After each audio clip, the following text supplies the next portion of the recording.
Buonasera, welcome to Talk Calcio TV. The game was just finished tonight, of course. It finished Fiorentina 0, Juventus 2. So the reigning champions, the Bianconeri, they go to the top of Serie A, at least for 24 hours, of course, with Napoli hosting Lazio tomorrow night at the Stadio San Paolo. What do we think of the game? Well, it's fair to say Juventus not at their best. Once again, they find a way to win, no matter how.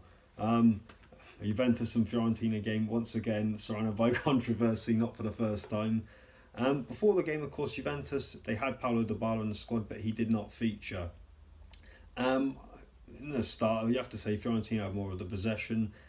Controversy, though, struck in the first half. Of course, we saw it. Giorgio Chiellini's got his hands behind his back, and then as the ball comes in, he puts his arms out. A penalty was given. Now, at first, I thought it was just gamesmanship, bad sportsmanship, call it what you want from Juventus.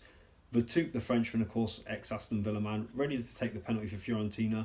There was like a 4-minute delay. None of us knew what was going on. Of course, Pjanic and Chiellini walked into the box. We assumed to just off-put the penalty taker. The ref then consulted with the VAR, overruled the penalty, and gave a free kick to Juventus. I've got to say, watching it, it looked absolutely shoddy officialing. Why didn't you consult the VAR first? 4 minutes, the ball was on the spot. Vertoot's ready to take the penalty. So the penalty wasn't given. Fiorentina did hit the post later on in the first half. They started the second half, the better team again.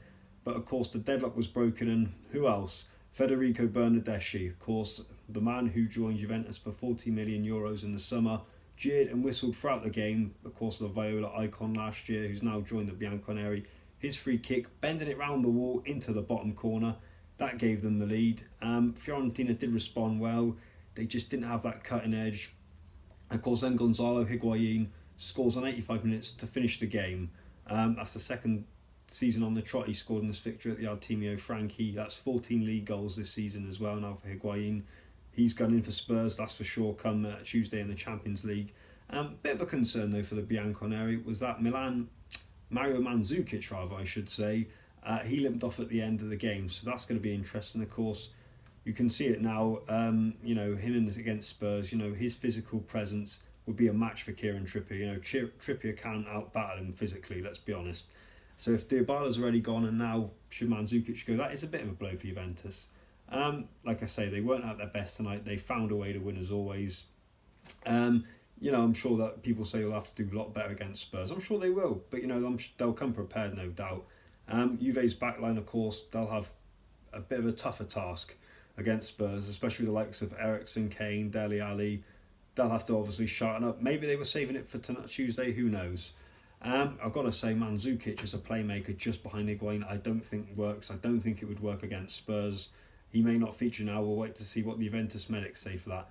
So Juventus, they are top of Serie A, albeit for 24 hours, depending what happens in the game between Napoli and Lazio.